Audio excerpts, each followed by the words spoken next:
AI is more than just a tool. Everyone keeps describing AI as a tool. And look, I get it. It's a convenient shorthand, but I think that label lets us off the hook from asking a much harder question about what's actually coming. Right now, AI is everywhere you look. Companies are dumping absurd amounts of money into it, burning staggering amounts of energy, and shoehorning it into literally every corner of every industry. So let me back up and give some context. Around 2022, AI burst into the mainstream in a way it never had before. ChatGPT, Midjourney, suddenly everyone had access to it. Early on, it felt like a gimmick. It could answer trivia, spit out a limerick, generate hands that looked like they belonged to a creature from a fever dream. A lot of us were skeptical about whether it would ever amount to anything serious. That question got answered faster than most people expected. Newer models started pulling their weight as coding assistants. The images went from nightmare fuel to genuinely impressive, even if the occasional six-fingered hand slipped through. Maybe it just levels off here, and honestly, that's not catastrophic. At this point, these systems can arguably do the work of a fairly sharp junior engineer who never needs coffee. Senior engineers get a serious productivity boost. Things get more efficient, but the sky doesn't fall. You'll hear pushback online though. The skeptics have a few go to arguments. They fail on basic tasks. They can't actually reason. We've already hit the ceiling with large language models. They're never going to get us to AGI. Lately, I'm watching people with 20, 30 years of experience, not in private Slack channels, but openly, talking about how much real work these tools are handling. That said, anecdotes are anecdotes, so let's look at something more concrete. It's probably accurate to say you can't just keep scaling models bigger with more data and expect linear improvement forever. Some researchers have pointed to papers suggesting current architectures have hard limits. But here's the thing, showing that a ceiling exists is not the same as showing you're anywhere close to it.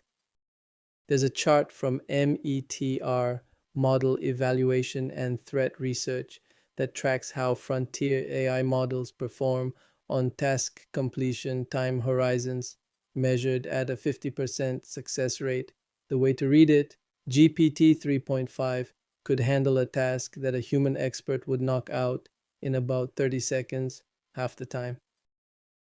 GPT-4 moved that to around 4 minutes. So just a few years back, these models could barely keep up with tasks a skilled person does before their morning coffee kicks in. Worth noting, that chart is on a log scale, meaning each step up the ladder represents an exponential leap, not an incremental shuffle. Switch it to linear and the acceleration becomes pretty striking. As of when this script was written, the state-of-the-art model, Claude Sonnet 4.6, is reportedly completing tasks autonomously that a human expert would typically spend 12 hours on. And people close to the labs have mentioned that the internal models are stronger still, even if you factor out the usual hype. That alone should make the "they've plateaued" argument harder to stand behind. And if those benchmarks don't move you, look at SWE bench, RE bench, whatever you want. Electric streetlights didn't need general intelligence to end the lamplighter profession. They just needed to work. A narrow AI capable of absorbing a meaningful chunk of what software engineers actually do day to day, not just reviewing code but producing it. That alone is a significant disruption. So, what does the world look like if AI keeps improving at roughly the pace we're seeing? There's already early data worth paying attention to. Stanford's research is picking up warning signs around entry-level hiring.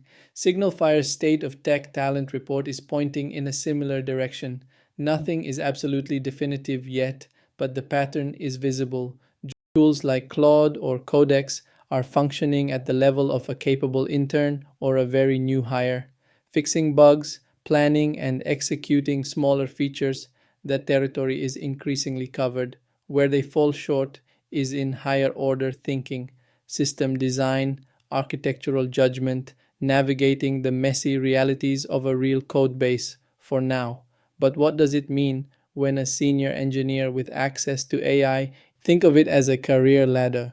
Entry level at the bottom, senior roles, and management higher up. What AI may be doing is placing a new floor somewhere up that ladder, and everything below that line starts looking economically optional to a CFO.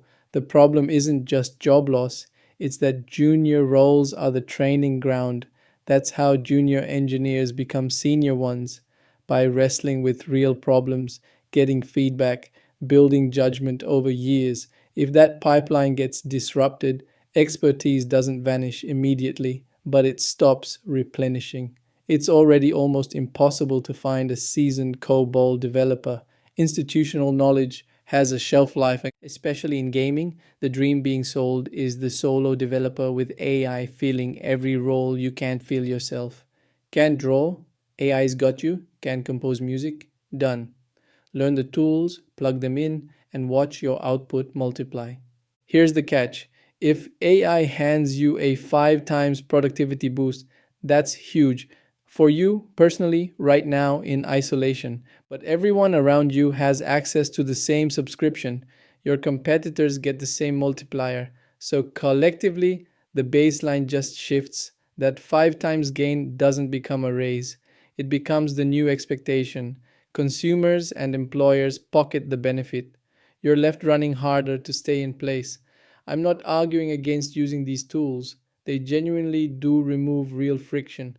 I'm just pointing out that efficiency gains get normalized fast, and what follows is higher expectations for the same pay. So, if entry level positions thin out and the bar for everyone else rises, what's the end game?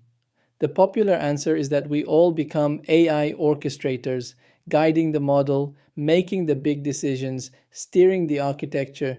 It's just a tool upgrade, they say, like moving from a shovel to an excavator. We'll build bigger and faster. I'd push back on that framing.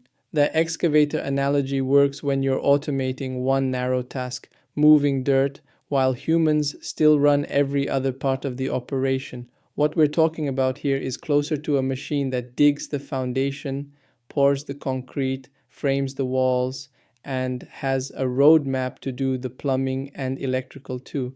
That's not a new shovel, that's a different process entirely.